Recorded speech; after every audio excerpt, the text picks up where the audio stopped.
आशा का पति बीमार रहता था। वो दोनों पैरों से विकलांग था, कहीं कोई काम नहीं कर सकता था, इसलिए आशा अपनी जेठ जेठानी के अत्याचार सह रही थी। आशा की मजबूरी थी कि वो अपने पति और बेटी की खातिर चुपचाप सब कुछ सहन कर रही थी। आशा की बेटी ज्योति बहुत ही मासूम थी। पहले तो वो छोटी थी तो उसे कुछ भी समझ नहीं थी, पर अब वो थोड़ी बड़ी हो गई थी। रक्षाबंधन का त्योहार आया तो उसे भी सभी की तरह इच्छा हुई अपने भाई को राखी बांधे, और इस साल तो वो जिद पर ही आ गई कि वो अपने भाई को राखी बांधना चाहती है। माँ, पिंकी पूजा दोनों अपने भाई को राखी बांध रही हैं। उन दोनों को उनके भाई उपहार भी दे रहे हैं। माँ, मुझे भी राखी बांधनी है। माँ सुनो ना, मेरा भाई कौन है माँ, बताओ ना माँ। ओ महारानी, अपनी माँ को बर्तन करने दे, तेरा कोई भाई नहीं है, चुपचाप वहाँ जाकर बैठ जा। तुझे दिखाई नहीं दे रहा आज रक्षाबंधन का त्योहार है, घर में मेहमान आए हुए हैं, ये रो धोकर घर में मनहूसियत मत फैला। आशा, जल्दी से ये बर्तन कर और मेहमानों के लिए चाय नाश्ता तैयार कर।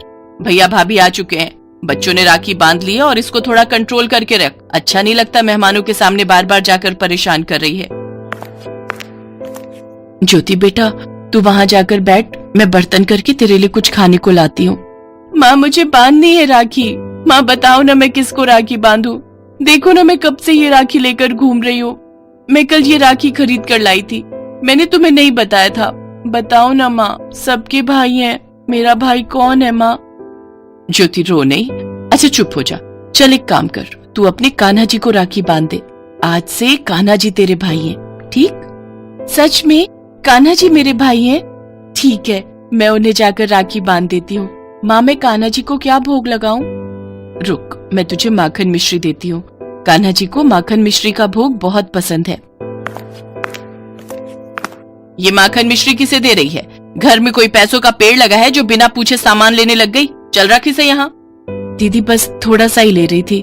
ज्योति कृष्ण जी को राखी बांध रही थी तो मैंने कहा उन्हें थोड़ा माखन मिश्री का भोग लगा देती हूँ, बस थोड़ा सा ही ले रही हूँ। आशा की जेठानी मुंह बनाती हुई कमरे में चली जाती है। आशा, आज मेरे कारण तुम दोनों को कितने दुख सहने पड़ रहे हैं। भैया भाभी मेरे अपने सगे होते हुए भी मेरे साथ साथ तुम दोनों का कितना बुरा हाल कर रहे हैं, और मैं कुछ भी नहीं कर पा रहा। अरे आप चिंता मत करो, मुझे तो अब इन सब की आदत हो गई है, और फिर मैं भी तो आप दोनों के लिए ही ये सब सहन कर रही हूँ, और मुझे सहनशीलता भगवान कृष्ण से ही तो मिलती है।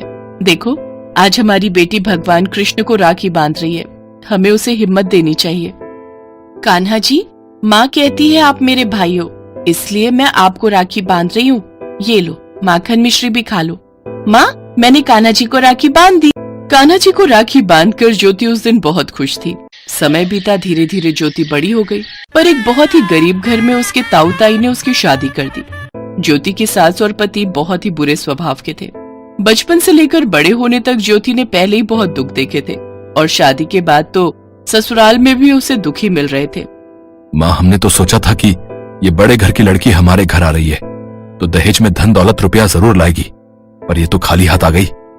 अरे खाली हाथ कहाँ आई है, वो देख अपने साथ भगवान कृष्ण की मूर्ति लेकर आई है, जैसे ये मूर्ति हमें धन दौलत देने वाली है। हद हो गई, ऐसे भिखारियों के घर में शादी कर दी तेरी।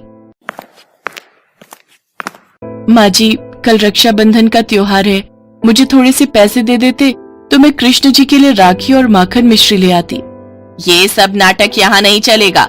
लोगों के तो भाई होते हैं जो बहन को लेने के लिए आते हैं, और बदले में बहन को ढेरों सामान और उपहार देकर भेजते हैं, पर तुझ जैसी भिखारिन को कोई लेने नहीं आएगा। और कान खोलकर सुन ले, तू कृष्ण की इस मूर्ति को राखी नहीं बांधेगी। नहीं माँ जी, मैं बचपन से कान्हा जी को राखी बांधती आ रही हूँ, ऐसा मत करो। कान्हा जी मेरे भाई हैं, मैं उन्हें राखी नहीं बांधूंगी तो किसे बांधूंगी? माँ ठीक कह रही है, बिन भाई की राखी क्या? माँ, पूनम अपनी ससुराल से राखी बांधने कब तक आएगी? बस आने ही वाली होगी। अरे ये तो इसकी ताई का बेटा धीरज है ना। नमस्ते आंटी जी, मुझे चाची ने भेजा है, कल रक्षाबंधन है ना, इसलिए मैं ज्योति दीदी को लेने आया हूँ, और ये कुछ उपहार चाची और माँ ने भेजे। धीरज के हाथ में इतना सारा सामान देखकर ज्योति की सास और पति की आंखें फटी की फटी रह जाती हैं। हाँ हाँ बेटा, जरूर। ज्योति बहू, जाओ, जाकर तैयार हो जाओ, तुम्हारा भाई तुम्हें रक्षाबंधन के लिए लेने आया है। धीरज भैया तुम बैठो, मैं अभी तैयार होकर आती हूँ। ज्योति बहुत खुश थी कि उसका चचेरा भाई उसे लेने के लिए आया है, पर ऐसा कुछ नहीं था। ज्योति को लेने स्वयं भगवान कृष्ण आए थे। थोड़ी दूर जाने पर ज्योति ने देखा कि एक बहुत सुंदर महल है जहाँ बहुत सारे दास दासी हैं जो ज्योति का स्वागत कर रहे हैं। तो ज्योति थोड़ी घबरा गई। उसने धीरे से पूछा, धीरज, ये हम कहाँ आ गए? हमें तो घर जाना था ना। ज्योति बहन, हम अपने घर ही तो आए हैं, तुम अपने भाई के घर आई हो। इतना कहते ही भगवान कृष्ण अपने रूप में आ गए और उनकी सभी रानियां वहां उपस्थित हो गई। कान्हा जी, आपके दर्शन करके मैं धन्य हो गई भैया। आओ बहन, अपने भाई को राखी बांधो। हाँ भैया, मैं अभी आपको राखी बांधती हूँ। ज्योति, तुम यहाँ आराम से रहो। भगवान कृष्ण के महल में उनकी रानियों ने ज्योति की खूब आवभगत की। अगले दिन भगवान कृष्ण ने ज्योति को उपहार स्वरूप बहुत सारा सामान दिया, जिसे लेकर ज्योति खुशी खुशी घर आ गई। पर उसकी सास और पति गुस्से में थे। कहाँ से आ रही है तू? तेरी सच्चाई हमें पता चल गई है। तुझे धीरज लेने नहीं आया था। तुझे पता है, मैं तुझे लेने गया था। मुझे लगा अगर मैं तुझे लेने जाऊंगा तो तुझे अच्छा लगेगा, पर तू तो वहां गई ही नहीं। ज्योति, मेरी बच्ची, तू कहाँ गई थी? तू ठीक तो है ना? दामाद जी जब घर गए तो उन्होंने सारी बात बताई। मेरा तो मन बेचैन हो गया कि आखिर तू गई कहाँ है। तू सही सलामत है, ये देखकर मेरे कलेजे को ठंडक मिली। अरे तेरी बेटी पता नहीं कहाँ गई थी, किसने इसे इतने उपहार दे दिए, ना जाने कल से कहाँ गई हुई थी। अब हम इसे यहाँ नहीं रखेंगे। माँ, मैं कान्हा जी के घर गई थी। भगवान कृष्ण मुझे स्वयं लेने के लिए आए थे। मैं उनके महल में थी। मैं सबसे मिली। भगवान कृष्ण ने स्वयं मुझसे राखी बंधवाई और देखो कितने सारे उपहार भी दिए। एक और झूठ। भला भगवान इसे ही दर्शन देंगे और इसी से राखी बंधवाएंगे? माँ, मुझे तो दाल में कुछ काला लग रहा है। इसे इसकी माँ के साथ भेज दो।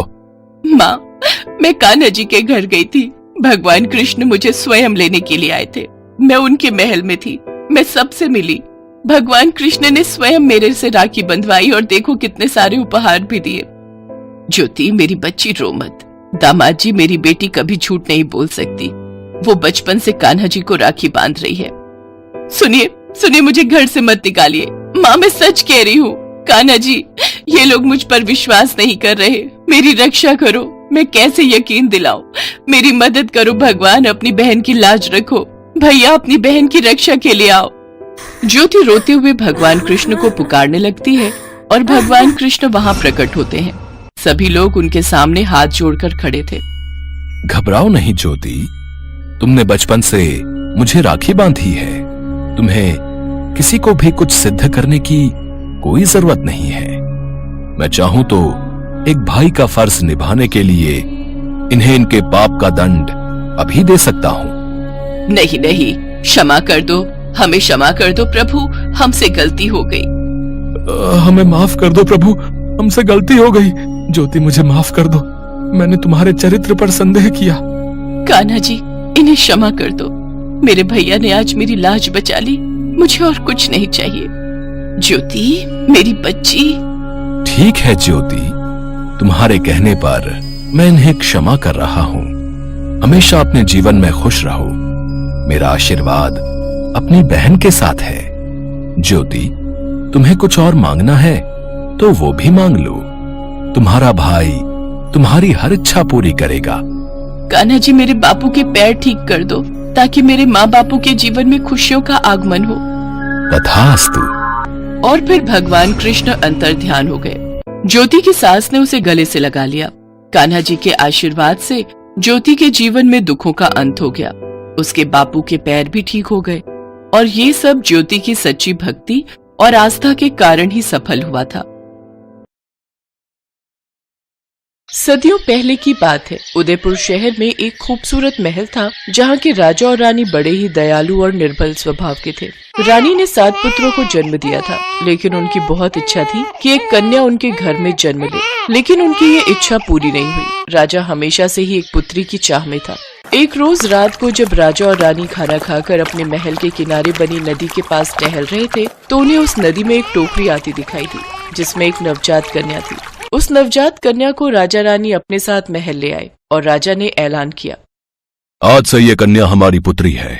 हम इसे अपनी बेटी की तरह पालेंगे। परंपरा के अनुसार घर में छोटे शिशु का भविष्य जानने के लिए कुल पुरोहित को बुलाया गया। उस कन्या को देख पुरोहित ने कहा, बड़े ही खेद के साथ कहना पड़ रहा है महाराज कि इस कन्या के कदम आपके राज्य के लिए शुभ नहीं है। आप कहना क्या चाहते हैं पुरोहित जी? रानी साहिबा, जैसे जैसे ये कन्या बड़ी होती जाएगी वैसे वैसे ही आपके 7 लड़कों की मृत्यु भी होती जाएगी। ये तुम कैसी बातें कर रहे हो पुरोहित? एक छोटी सी कन्या के बारे में तुम ऐसे कैसे कह सकते हो? सिपाहियों, इस पुरोहित को महल से बाहर निकाल दो। राजा ने उस पुरोहित को महल से बाहर फेंकवा दिया और बेटी की चाह में पुरोहित की बातों पर ध्यान नहीं दिया। लेकिन जैसे ही वो लड़की साल भर की हुई तो उसके जन्मदिन वाले दिन ही राजा के सबसे बड़े बेटे की मृत्यु हो गई। तब राजा को उस पुरोहित की बात याद आई। उसने तुरंत ही उस पुरोहित को बुलाने भेजा। लेकिन सेनापति एक दुखद समाचार लेकर महल में पहुंचा। महाराज, 10 दिन पहले ही उस पुरोहित की मृत्यु हो गई, लेकिन सुना है उसका भाई घनश्याम दूसरे राज्य के महल में पुरोहित है। आपकी आज्ञा हो तो मैं उसे बुला लाऊं। उन्हें शीघ्र ही यहाँ लेकर हाजिर हो। घनश्याम पुरोहित सेनापति के साथ उस महल में पहुंचा। मेरे भाई की भविष्यवाणी बिल्कुल सही है। अब हमें इस बात का यकीन हो गया है, लेकिन इसका उपाय क्या है? अगर आपकी इस कन्या को आग के घेरे में बड़ा किया जाए तो आपके बेटों को इसका कोई नुकसान नहीं होगा, लेकिन इस बात का खास ध्यान रहे कि वो आग बुझनी नहीं चाहिए। पंडित के कहे अनुसार वैसा ही हुआ। उस कन्या को एक घर के अंदर रखा गया जिसके बाहर आग का घेरा बना दिया गया। कुछ साल ऐसे ही बीत गए। अब 7 लड़कों में बचे 6 लड़के भी बड़े हो गए और राजा रानी बूढ़े होने के कारण दुनिया से चल बसे। उन 6 भाइयों में से सबसे बड़े भाई ने राजगद्दी संभाल ली। अब वक्त आ गया है कि हम अपनी बहन को उस आग के घेरे से छुटकारा दें और उसका विवाह करके उसे खुशहाल जिंदगी जीने दें। बिल्कुल सही कहा भाई आपने। चलो चलो अभी अपनी बहन के पास चलते हैं और उसे ये खुशखबरी देते हैं। सभी भाई अपनी बहन के पास पहुंचे। बहन, अब वक्त आ गया है कि तुम इस 4 दीवारी से आजाद हो जाओ। तभी उनकी बहन अंजना उनसे बोली, हाँ भैया, मैं भी दुनिया देखना चाहती हूँ। आखिर कब तक मैं इस आग के घेरे में जलती रहूंगी? अंजना को बाहर निकाला गया। उसने पहली बार नदियां, पहाड़, पेड़ पौधे, फूल, तितलियां देखी। वो बहुत खुश थी। तभी उसकी नजर बगुले पर पड़ी। अरे वाह, ये तो बहुत ही खूबसूरत पक्षी है। भैया, इस पक्षी का नाम क्या है? बहन, इस पक्षी का नाम बगुला है। भैया, मुझे बगुलों के राजकुमार से ही शादी करनी है। लेकिन बहन, हम उन्हें कहाँ ढूंढेंगे? वो मैं नहीं जानती। अगर मेरी बगुलों के राजकुमार से शादी नहीं हुई तो मैं किसी से शादी नहीं करूंगी। सभी भाई उसकी बात मान लेते हैं। 2 भाई राज्य संभालने के लिए महल में ही रुके, जबकि बाकी के 4 बगुलों के राजकुमार को ढूंढने जंगल की ओर निकल गए। लेकिन कई दिनों तक भटकने के बाद भी उन्हें राजकुमार कहीं नहीं मिला। तभी उनमें से एक भाई ने कहा, भैया, हमने हर तरफ देखा लेकिन राजकुमार हमें कहीं नहीं मिला और अब तो हमारा खाना भी खत्म हो चुका है। हाँ भाई, मैं तो कहता हूँ अब वापस महल चलो, नहीं तो ऐसा ना हो कि भूख के कारण हमारे प्राण ही निकल जाएं। नहीं नहीं, अंजना की बात को हम नहीं टाल सकते। अब जब तक हमें बगुलों का राजकुमार नहीं मिल जाता हम वापस नहीं जाएंगे। तभी वहाँ से एक तपस्वी गुजर रहा था, जिसे देख उन भाइयों ने उस तपस्वी से पूछा, प्रणाम महाराज, क्या आप बगुलों के राजकुमार का पता जानते हैं? हाँ, यहाँ से तुम उत्तर दिशा की ओर जाओ। तकरीबन 10 किलोमीटर चलने के बाद एक ऊंची पहाड़ी पर महल है। उसी महल में बगुलों का राजकुमार रहता है। सभी भाई उत्तर दिशा की ओर चल दिए। 10 किलोमीटर चलने के बाद वो एक ऐसी जगह पहुंचे जहां सफेद महल, सफेद घर, सफेद मिठाइयां और यहाँ तक कि सबकी पोशाक भी सफेद रंग की थी। चारों भाई महल के अंदर गए और बगुलों के राजकुमार से मिले और उन्हें अपनी समस्या बताई। राजकुमार जी, आप हमारी बहन से शादी कर लीजिए। वो जिद पकड़कर बैठी है कि वो सिर्फ बगुलों के राजकुमार से ही शादी करेगी, नहीं तो उम्र भर कुंवारी रहेगी। मैं तुम सब भाइयों की पीड़ा समझ सकता हूँ, लेकिन मैं किसी भी लड़की से शादी नहीं कर सकता। हम बगुले बहुत ही बुद्धिमान होते हैं और मैं बगुलों का राजा हूँ, तो जाहिर सी बात है कि मैं भी बहुत बुद्धिमान हूँ और इसीलिए मैं अपने महल के लिए भी एक बुद्धिमान रानी की तलाश में हूँ। और अगर तुम्हारी बहन चाहती है कि मैं उससे शादी करूं, तो पहले उसे साबित करना होगा कि वो बुद्धिमान है। ठीक है, हम आज ही उसे बुलावा भेज देते हैं, फिर आप खुद ही जांच परख कर लीजिएगा। उन भाइयों ने एक संदेश लिखकर एक बगुले के पास भिजवाया। सेनापति बगुला उस संदेश को अपनी चोंच में दबाए महल पहुंचा। जब वो संदेश अंजना ने पढ़ा तो वो बेहद खुश हुई और अगले दिन सुबह ही उस महल से चलने की तैयारी करने लगी। साथ ही उसने अपने बड़े भाई से कहा, भैया, मुझे एक घोड़ा, 2 दासी और कुछ सैनिक चाहिए होंगे। मैं कल सुबह ही बगुलों के राजकुमार से मिलने निकलूंगी। ठीक है, इंतजाम हो जाएगा। अगले दिन सुबह ही अंजना अपने सैनिकों और दासियों के साथ सफर पर निकली। काफी देर चलने के बाद अंजना कुछ देर विश्राम के लिए रुकी और एक पेड़ की छांव में बैठे बैठे ही उसे नींद आ गई। तभी उनमें से एक दासी, जो कि बूढ़ी थी, उसने दूसरी दासी, जो कि उसकी बेटी दिव्या थी, उसकी तरफ देखा। सचमुच कितना अच्छा होगा अगर इस मनहूस की जगह मेरी बेटी की शादी उस राजकुमार से हो जाए। मेरी बेटी तो राजकुमारी बन जाएगी। तभी उसके दिमाग में खुराफाती आइडिया आया और उसने उन सैनिकों को लालच देकर कहा, मैं चाहती हूँ कि उस राजकुमार से मेरी बेटी दिव्या की शादी हो जाए, और अगर एक बार ये वहाँ की रानी बन गई तो फिर तुम लोगों की चांदी ही चांदी है। मैं इसके राजकुमार से कहकर तुम लोगों को 2-2 किलो सोना भेंट में दिलवा दूंगी, लेकिन उससे पहले तुम्हें इस मनहूस अंजना को पहाड़ी से फेंकना होगा। देखो, मौका अच्छा है, वो अभी सो रही है। लालच में आकर सैनिकों ने ऐसा ही किया। उन्होंने सो रही राजकुमारी को उठाकर पहाड़ी के नीचे फेंक दिया और दिव्या दासी को राजकुमारी के लाए हुए कपड़े और गहने पहनाकर बगुलों के महल ले गए। राजकुमार जी, मैं 7 भाइयों की इकलौती बहन हूँ और आपसे विवाह करना चाहती हूँ। ठीक है, लेकिन उससे पहले तुम्हें मेरी कुछ पहेलियों का जवाब देना होगा। वो कौन सी 3 संख्याएं हैं जिन्हें जोड़ो या गुणा करो तो परिणाम सबका एक ही निकलता है? काफी देर तक सोचने के बाद भी वो दासी जवाब नहीं दे पाई। तब राजकुमार ने गुस्से में कहा, तुम्हारे भाई तो मुझसे तुम्हारी बहुत तारीफ कर रहे थे, लेकिन तुम तो इतनी आसान पहेली का उत्तर भी नहीं दे पाई। सैनिकों, जल्द से जल्द इसके चारों भाइयों को मेरे सामने हाजिर होने को कहो। कुछ देर बाद वो चारों भाई वहाँ पहुँच गए। तुम चारों भाइयों ने मुझसे झूठ कहा कि तुम्हारी बहन बुद्धिमान है, लेकिन इसे तो साधारण सा गणित भी नहीं आता।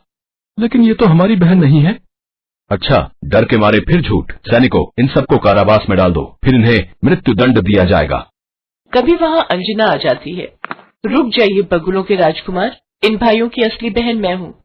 अच्छा, तो फिर तुम मेरी पहेली का जवाब देकर यह साबित करो कि वो बुद्धिमान लड़की तुम ही हो। वो कौन सी 3 संख्याएं हैं जिन्हें जोड़ो या गुणा करो तो उनका परिणाम एक ही होता है? 1, 2 और 3। वाह, बहुत खूब। लेकिन अगर तुम राजकुमारी अंजना हो तो फिर ये लड़की कौन है? ये मेरी दासी की बेटी है। इन दोनों ने मिलकर रास्ते में मुझे पहाड़ी से नीचे फेंकवा दिया, लेकिन वो तो शुक्र है ऊपर वाले का कि मैं एक पेड़ में जाकर फंस गई और एक लकड़हारे ने मुझे बचा लिया। बगुलों के राजकुमार ने दासी दिव्या, उसकी माँ और उन सैनिकों को कारावास में बंद कर दिया और राजकुमारी अंजना के साथ बड़ी धूमधाम से विवाह कर लिया।